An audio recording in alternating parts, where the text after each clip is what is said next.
Welcome to Business Innovators Radio, featuring industry influencers and trendsetters sharing proven strategies to help you build a better life right now. Hello and welcome to this episode of our show. This is your host, Keith Doherty. Today our special guest is top real estate agent Alicia Terry of ATeam Realty under Keller Williams based out of Orem, Utah. Alicia has been in the business for almost 4 years now, and she has been in the top 10% of Utah Keller Williams agents and teams yearly. She created the ATeam Realty pretty fast in her career, and she currently has a team of 10 and hiring more agents to help with their clients.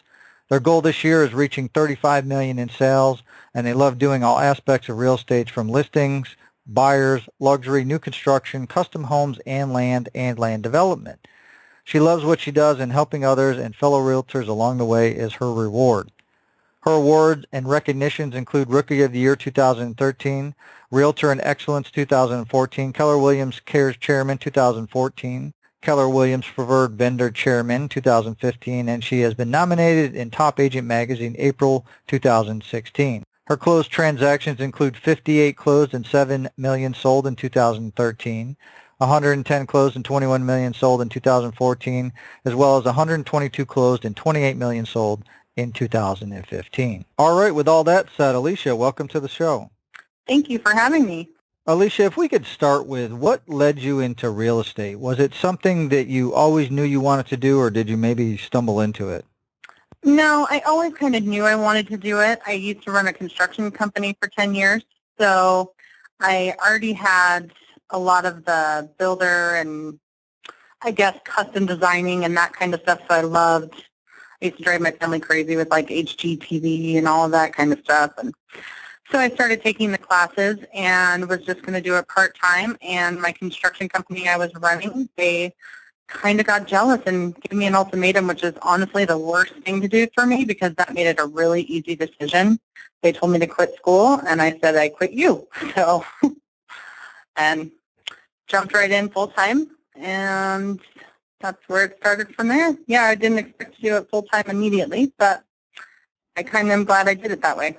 So I guess they kind of helped you out in a certain way, and they thought they probably thought they were going to get a different response than they got, but I guess it worked out for you in the end. Yeah, well, I'm so loyal that I probably, I think they thought that I would have just, dropped it because I am loyal to people that clients or anything. So I'm loyal, but not when you're talking about my livelihood, my dreams, my passions, my, all of that. That is not as loyal. So yeah, no. Absolutely. So do you think you could talk a little bit about what personal attributes, traits, or qualities have most contributed to the success that you've had in real estate? Yeah, sure. I think that I have always been a little bit, well, I don't know if stubborn would be the word, but like I don't ever accept no. No to me is I just need to figure out a different way for you to say yes. So it's just I didn't ask the right question. So my mom tells stories all the time about how I was running the whole neighborhood and businesses at 6, and I would fire them if they didn't show up on time for babysitting and lawn mowing. And so I always kind of knew I was going to have my own business. So running a construction company business for 10 years really helped a lot because I wasn't the normal agent that just came into the picture and thought that they could just do real estate and not run a business. So I actually started running a business before I actually did anything in real estate. So I was setting up systems, all of that kind of stuff first. And then I always had a passion for new construction. So I already had connections with builders and that kind of stuff and caring about clients and keeping connections. So making sure that I stayed connected with all those people and interviewing them and figuring out which people fit where and if I would even want them in part of my, that's where the ATeam name came in. Somehow I became like the Angie's List. So if it's a plumber or electrician, everything, I've interviewed them and it's somebody I trust to refer to clients. And that actually started and built my business because I've never asked for business. So those kind of things, knowing and having the connections and keeping the connections and saying no to people because I'm not just hungry for the money. That has shocked quite a few. I've fired clients before because if it doesn't match my ethics and values, I don't care how much money it is. So having that all and learning all of that beforehand has helped me quite a bit. Excellent. And you covered a few examples there, but do you think you could give our listeners another example of when these traits have played a role in your path towards success? Yeah, running a business, definitely one. Most agents I know don't even save for their taxes or have a system in place. So I wanted to make sure each client got the same level of service, either a nightmare client or a perfect client, not just who's screaming louder. So if you don't have a system and you get busy, each person's getting different levels of service. So that's one of my number one things is it's automated, thank you cards, everything the client touches, customer service. That is one of my number one things that even if I'm gone, they are getting treated the same. So I learned that a long time ago is running it like a business, paying myself a normal paycheck, paying taxes, which, would seem normal, but it's not, and having systems and standards in place. So just basic like business models. Most agents don't do that. Yeah, I think that's some really good advice if we have any newer agents or maybe even some veteran agents that maybe haven't really looked at their real estate career as a business. Like you said, you're pretty much you're on your own. I mean, I know some brokerages will help you with things and training and stuff, but at the end of the day, it's you that are responsible for getting, putting money in the bank and running your business and making, paying your taxes, like you said. And I don't think a lot of agents treat their business that way, and that obviously is not a good thing. No. So that was quite a big difference when I came in to my market center compared to everything else I saw. Excellent. And obviously with all success, even obviously coming in and having that business background and putting systems in place, I'm sure there's still potentially some issues that come up, some adversities. So could you talk a little bit about some of the adversities or trials that you had to overcome in order to achieve your goals and have the success that you have in real estate? Yeah, one of them being that whole I'm a little bit different and, doing the business model thing. They couldn't understand why, if I got a $30,000 commission check, I wasn't just going to go buy a new car.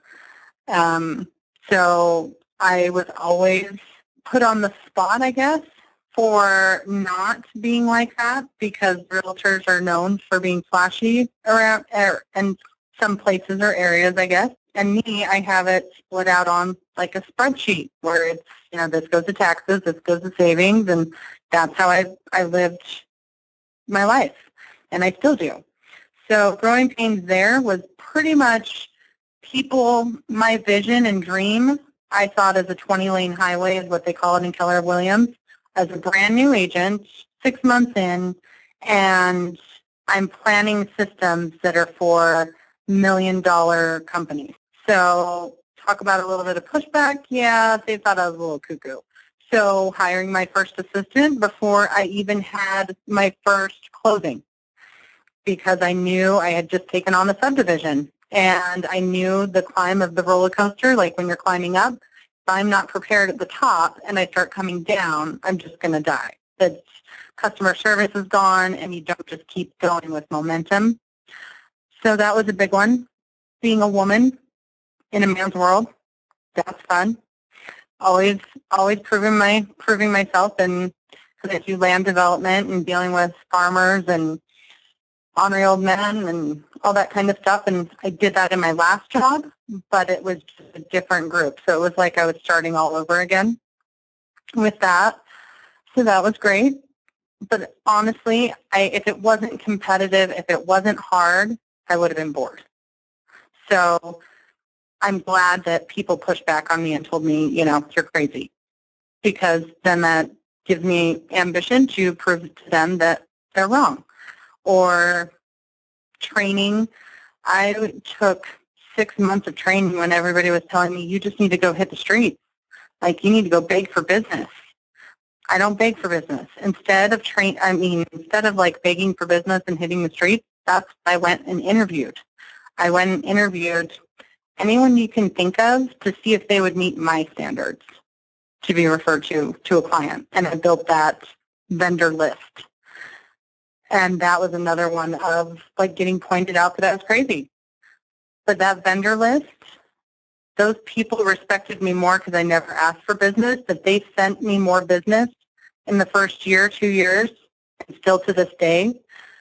And had one send me a gift last week that I made him alone from our referrals $200,000 for his business last year. And he just told me that, my interview was the best thing that ever happened to him in his business. So making those connections, but no, was I crazy for the first year? Yeah, for everybody that saw me and met me, because I was planning for a 20-lane highway and my dreams were way too big.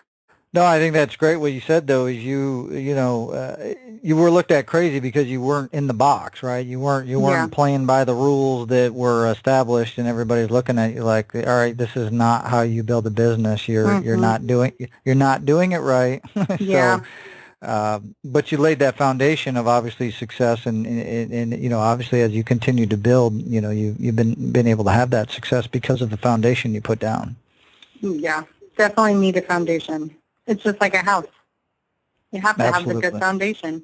So let's, obviously with all these, the things are coming at you, you're kind of doing things your way, you're getting, the feedback, and you're dealing with all these, the personalities and everything. So what kept you going despite having these obstacles? Why didn't you give up? So when I was younger, I was a young mom and told that I would be, like the sticker chick at Walmart and probably on welfare. I was 15 and pregnant, dropped out of high school, and I told myself that when my daughter hits 7th grade, I'm going to go back. I'll go back to school, and I'm going to follow my dreams. And that's exactly what I did when she hit 7th grade.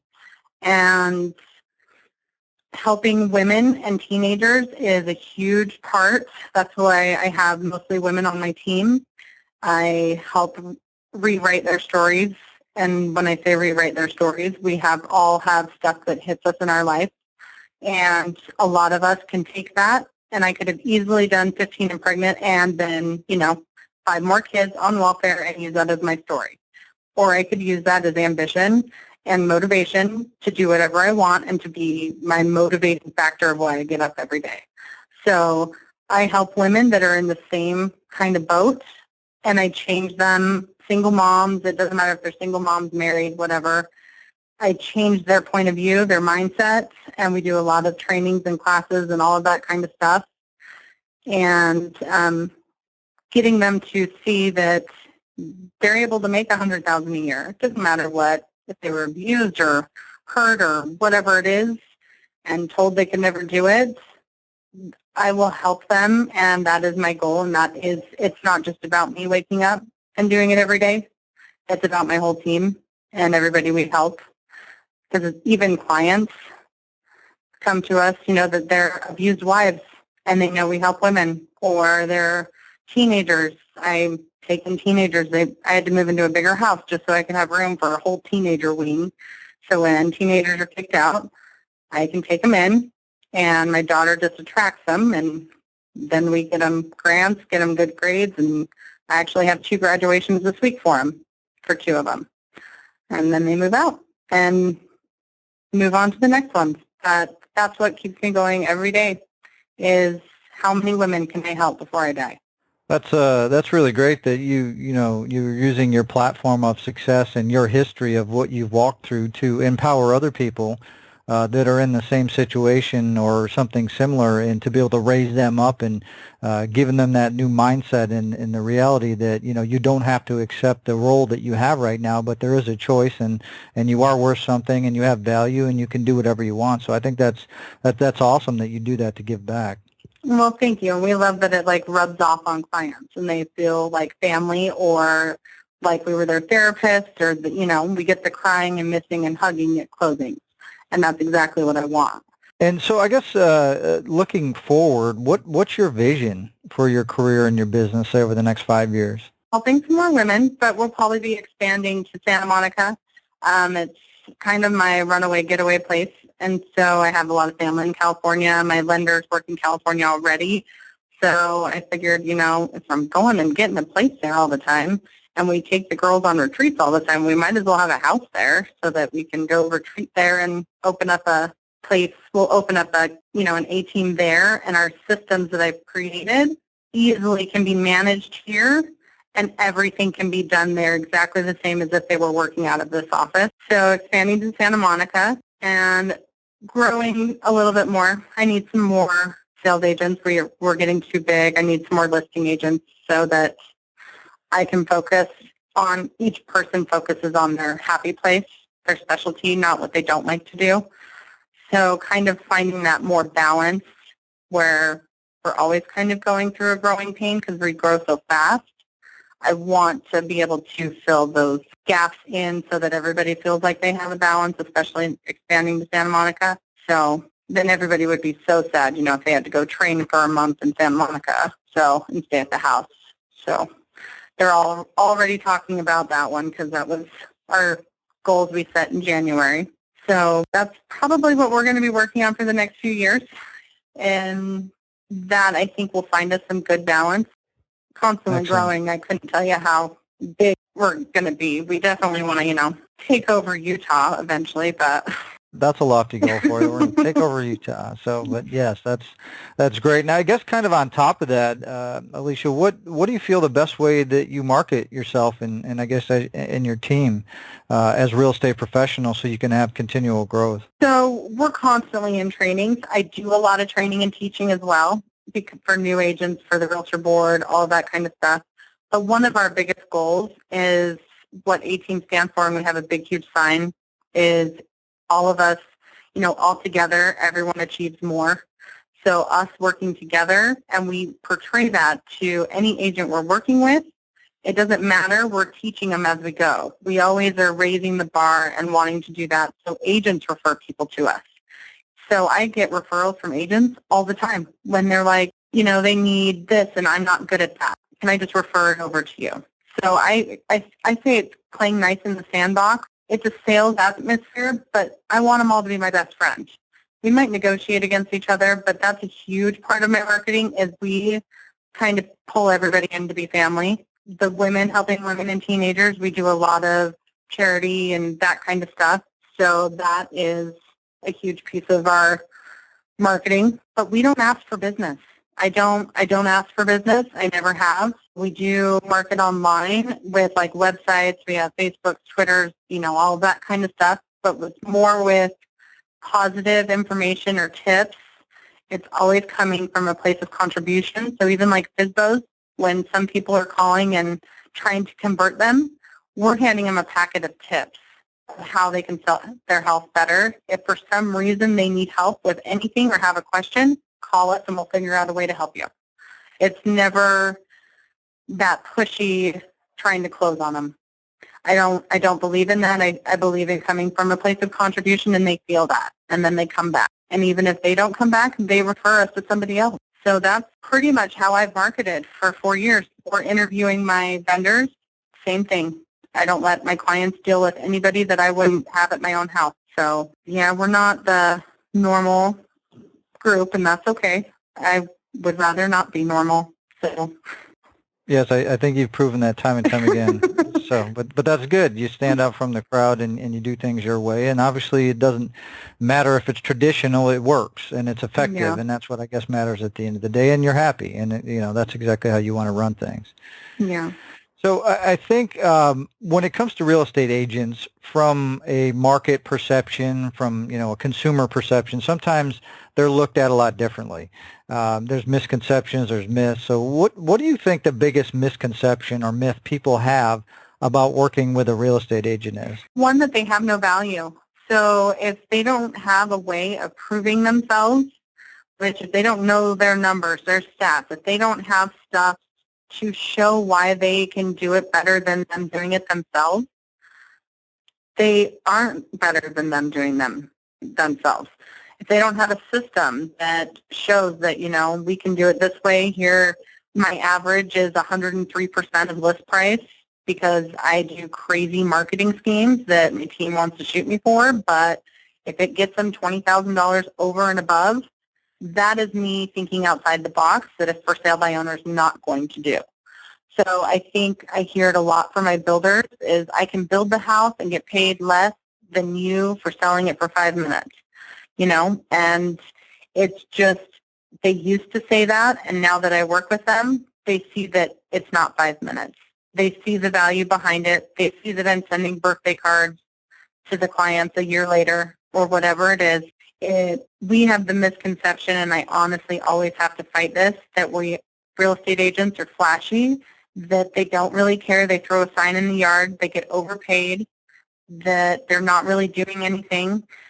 So communication is huge with us and our team, with the clients, and letting them know everything we did that week. If it's 200 items on my checklist, because my checklists are ridiculous, that's what the client's going to know, because I want them to see everything we do. It's not a hidden secret. So I'm constantly fighting that battle, and it's perfectly fine, but that is why we try and raise the bar, because then if I'm doing both sides of a transaction, the other agent on the other end afterwards comes and asks if they can come join the team, because they saw what we were doing just to try and make a deal work. I get all the time that agents are greedy. We will throw in commission to make a deal work. I always tell the team that, it's always over that last $500 to $1,000. And for us, what's $500 to $1,000? It's making a deal work and having everybody happy in the end. That's nothing. That's nothing. So we kind of leave everything fluid, and we're just trying to make it a win-win. And a lot of agents don't do that. It's very black and white, absolutely not. And I would rather be there to help somebody in a bad situation. If they need to get out, I don't know their story, or if they have a divorce or it's abusive or whatever it is, and it's over $500, I'm not going to let a deal die over that. So, no, we always have some kind of option, solution, figure out a way. I think in my whole career we've had maybe 7 deals die, and that was mainly over like the other side, not mine.